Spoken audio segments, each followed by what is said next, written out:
Boy,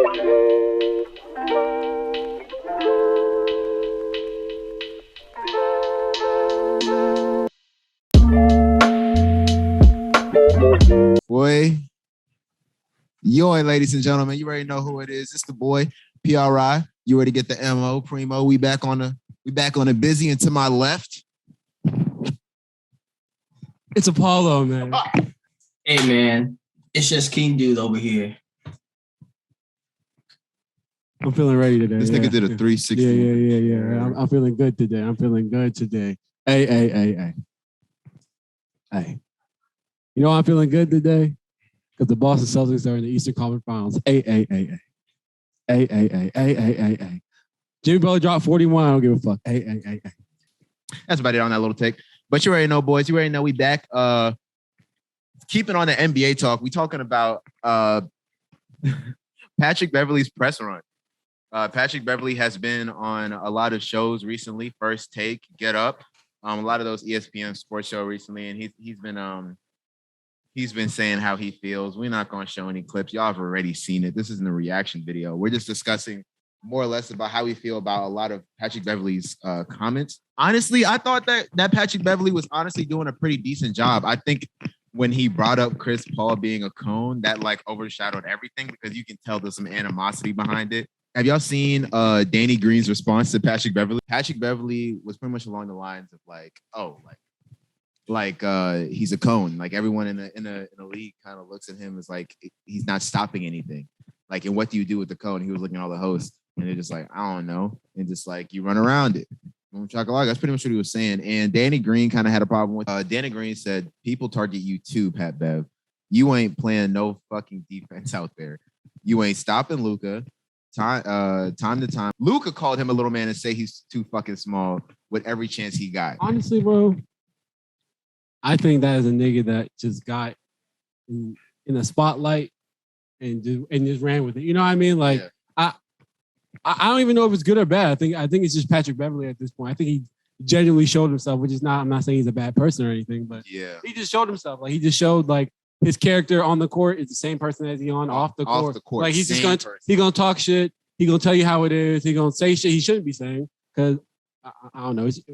I'm not an NBA player, so don't come for me. But I don't know how much locker room talk you can say out loud like that, and then say it's locker room talk, guy. You wouldn't know about it. You don't strap up. Yeah, I'm just like at that point in the show. You know what I mean? Like, why are we saying it?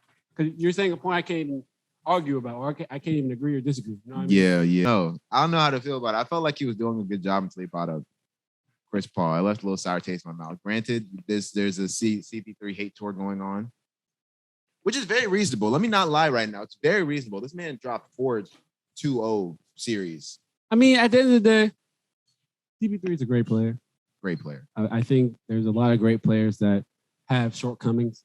He's going to be a Hall of Famer. So at the end of the day, CP's going to be in the Hall of Fame. If he gets a ring or not, at the end of the day. I think a ring would just solidify his Hall of Fame even more, but he's still in the Hall of Fame. So at the end of the day, if he doesn't get a ring, this would just be a shortcoming that at the end of the day, he works better coming as the underdog versus being the top dog. So Patrick Beverley, in terms of getting his name out there, his recognition tour, his press tour, whatever you want to call it, because of this press tour and how entertaining he is, he would definitely have a career after basketball.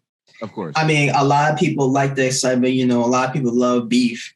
And, everyone likes insight that are like challenging, like that are just like out of this world. So because of that, Patrick Beverley is going to have a career after. Of course. Now, in terms of the actual content, I can only say to a certain degree because obviously I never played in the NBA. Mm-hmm. So I can't tell you if Chris Paul is actually a good defensive player. All I can see is from my eyes. And based off of stats, Chris Paul was a really good defensive player. Now, right now, of course he's not a good defensive player. He's freaking 37. He's not LeBron. LeBron still in this stage, he can still guard somebody. Yeah. Chris Paul is he's 6 feet, about 210. And because he's 37, he can't move as well as he used to. So because of that, of course, people is just going to go past him. He's not a defensive liability, but he's someone who can, if like an above average scorer, can easily score buckets on it. So CP3 has blown 5 2-0 leads in seven best of 7 series. A 2-0 lead versus the Spurs in 2008. Let's go by each matchup. In 2008, they weren't they were good because Tim Duncan was on the team, but they wasn't like prime Spurs, I don't think, because they ain't draft Kawhi Leonard yet. I mean, of course, they had Tony Parker, Manu Ginobili, so there was a good team, I would say but they wasn't like very good though. Yeah, they were still good though, but they didn't have like Kawhi Leonard when they started making their runs in the finals. So that was a pretty good team. And at the time, Chris Paul was on the Hornets, right? Yeah, he was on the Hornets. That was his fault for losing 2-0 because he did have stat team that year. 2-0 versus the Grizzlies in 2013. I watched. He blew it. I was a Clippers fan. He 100% blew that. I remember watching that. I'm just like, no way you letting old ass Zach Randolph really. You feel me? Like Marc Gasol was on that team, but we still didn't have no business losing that series. No, you didn't. Yeah, no, you absolutely did. Y'all were definitely the higher seed. The Blazers, y'all dropped a 2-0 versus the Blazers in 2016. Yeah, 2016 I was damn. We was up 3-1 against. We was up 3-1 against the Rockets, and we lost just 2-0. We lost 4 straight against the Blazers. After you went up 2-0. Yeah. Well, I watched a couple of interviews with Blake Griffin, and he said like they didn't reach their full potential mainly due to ego. But ego aside, man, if they just work together, they could have won. They honestly should have won at least 2 championships, and they don't have a reason not to have won 2 championships. Like we were supposed to be facing the Warriors when Steph Curry was going insane that year. That was a destined matchup until we just blew it. He dropped a 2-0 versus the Bucks in 2021. We know that was last year in the finals. That was OD. I remember when they went up 2-0, everyone was already giving CP3 his flowers, and they were so excited because it was just like, oh my gosh, he finally has a ring.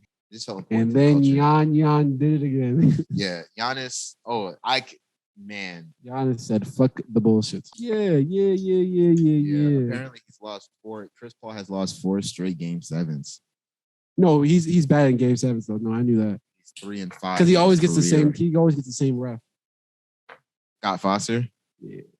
Was Scott Foster? Nah, we don't know that. I'm not gonna lie. He was in the last one, bro. He was reffing against the Mavs. Bro, look at the times that CP3 has lost Game 7 and Scott Foster as a ref. NBA got to. It's like at least 3 of them. The NBA got to investigate this shit, bro. He can lead a team. He can only go so far. Yeah, he can only go so it far. takes a different player to bring them to the that championship. That takes a different type of player. So when he turned 37, these were the 2 games. These are the 5 games after that 2-0 lead. He had 27 assists, matched up with 25 turnovers. He had 20 fouls, and he made 17 baskets in that 5-game stretch. Shit was, I don't know. I hate to say it, but mark my words. I think Chris Paul is going to get a championship, but it's going to be like a Gary Payton type of championship. That's fair. He's not going to get it with the Suns unless they make some trades. That, and I think DeAndre Ayton is leaving. I'm not going to lie. This is going to be a hot take. I don't think DeAndre Ayton is going to pan out that good of a player. Like, he got out-rebounded by Luka Doncic. He's a 7-footer. Like, DeAndre Ayton's motor runs really low. Like, really low. Like, he don't be trying to – he's like a finesse big. He don't be trying to go in there and, like, bang heavy and stuff, really try to absorb contact. That's not really what he tries to do. And it's a little confusing because he could – bro, if Kevon Looney is getting, like, something points, 22 rebounds, 20-something points, something. Why the fuck wasn't DeAndre Ayton doing anything against that war? He wasn't playing against Warriors. Let me not count. Against that Mavs team. Like, that Mavs team hole is from the center position. So, theoretically, it was supposed to be DeAndre Ayton that's supposed to come through. Luka Doncic, the guy who has to also run the offense, score 30-plus points, and make sure he gets his healthy his healthy serving of assists so his team can get going. Also, out rebounded a big where his only main focus is to dominate the paint. Just dominate the paint region. I don't Basically, know, bro. What we're trying to say is there's a lot of blame to go around, but at the end of the day, most of it goes to Chris Paul. That's what we're trying to say. You want to listen to more basketball content? Look up here. We got everything you need right here. You feel me? We got anime. We got basketball. We got. Did we stock up on the wall stuff? Hey, listen, we got it all. You feel me? Click right under this jacket. We gonna get you what you need. Ha ha!